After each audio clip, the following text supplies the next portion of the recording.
Alright gang, had to work my vertical there. Let's try and wrap this thing up now with part 4B, which is going to be the second half of all of these different kinds of acts that Great Britain is using to try to raise revenue to help pay for the war, the French and Indian War. One of the things you may have noticed too, and maybe a way to take your notes, is that you've kind of got an action-reaction kind of a thing. The British taking an action and the colonists reacting to it.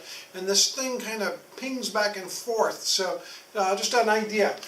I think I left you with the end of the Shergar, where did I learn to spell? The Shergar Act and the Stamp Act, repealed in 1766. But I told you that the English government wasn't finished. And very soon after, the English government passes what's called the Townshend Acts, based on the name of the guy who was the Prime Minister at the time. Passed them in 1767. This is a copy of a printed version of them right here.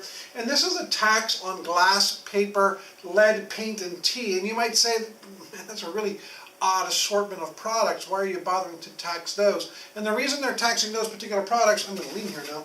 The reason they're taxing those products is because these are products that are difficult to get in the colonies. And so it's just easy then for the English government to tax them, of course.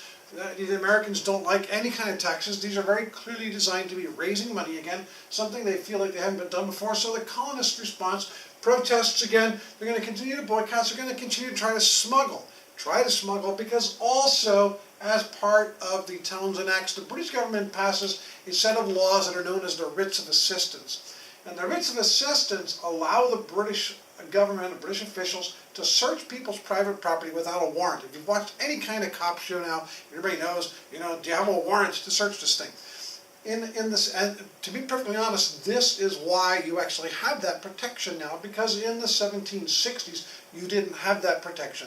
And the government could come in and search your private property anytime they wanted, theoretically looking for smuggled goods, but basically finding anything they wanted. And if you were doing, maybe you weren't smuggling something, but maybe you're doing something else you weren't supposed to, and you could end up getting arrested without ever actually having been, accused of that particular crime. So the Americans excuse me, once again, the colonists, they're still British colonists, they are furious at this.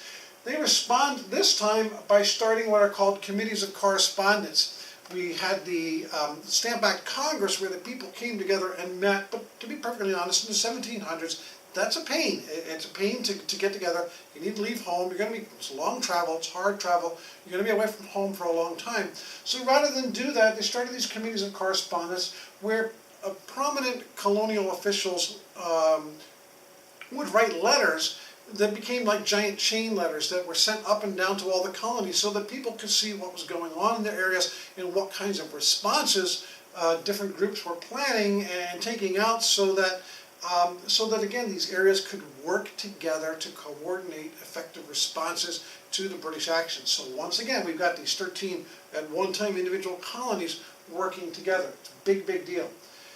Tensions, of course, incredibly high, and finally things explode in the town of Boston on March 5th, 1770, with what becomes known as the Boston Massacre.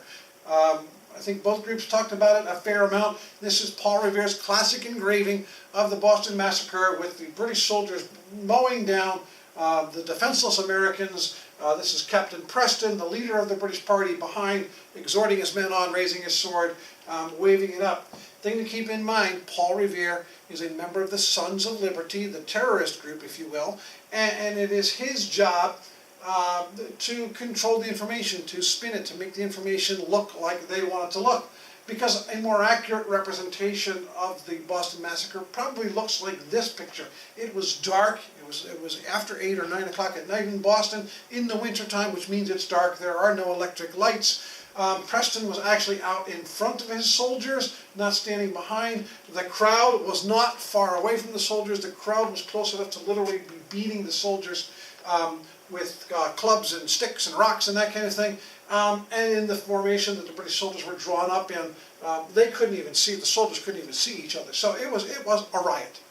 But the Americans took control of it, called it a massacre, and it became a massacre. One of the interesting things is that the exact day, that day in March, that we had the Boston Massacre, the Townshend Acts are actually up for repeal in the British Parliament, because the word can't get back to the colonies from England fast enough, we don't know about that for some time. Would it have stopped the massacre? Maybe not, but it certainly could have influenced things. Nowadays, we are used to instantaneous communication. Back then, not having it could have been a severe detriment. So the Townshend Acts go away in 1770, but once again, that doesn't end it. And in 1773, the British government passes the one that I think most people know about, and that's the very famous Tea Act, which is a tax on tea coming from the British East India Company. Once again, the colonists don't like it. The tax is actually very, very small, but the colonists don't like anything that's going on that is affecting their ability to do basically whatever the heck they want. And they don't have representation. So the colonist response is tea parties. I don't specifically mention Boston here because it's another thing that I think most Americans don't know. They know the Boston Tea Party in December of 1773. But what they don't know is that many communities and many towns had tea parties. There were tea parties in New York, tea parties in Philadelphia. I believe it was outside one of the Virginia ports. A tea ship is literally burned to the ground. There were tea parties in South Carolina. In North Carolina, a group of ladies called the Edenton Ladies, they get together in the town of Edenton and they pledge not to drink British tea anymore. And the British newspapers had a field day with these ladies who were getting all uppity. You know, we're not going to drink tea. You know, ladies, be quiet, please. But there are tea parties all over the place. The most famous one, again, however, is Boston, because that is the hotbed of activity. It's where you've got most of the Sons of Liberty. And in this time, now we've got a British response. And the British response comes in the form of what are called the Intolerable Acts in 1774. And they consist of three main things. Three, okay? First thing is they close the port of Boston, and to close a seaport, especially in colonial times, is a major deal.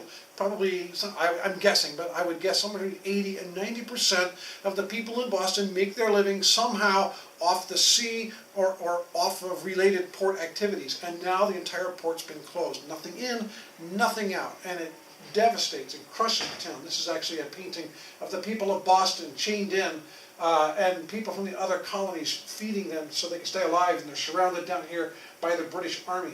It outlaws the committees of correspondence, so it's no longer legal for the colonies to be sending the information to each other, so the British are trying to control the information, and they increased the troop presence in Boston.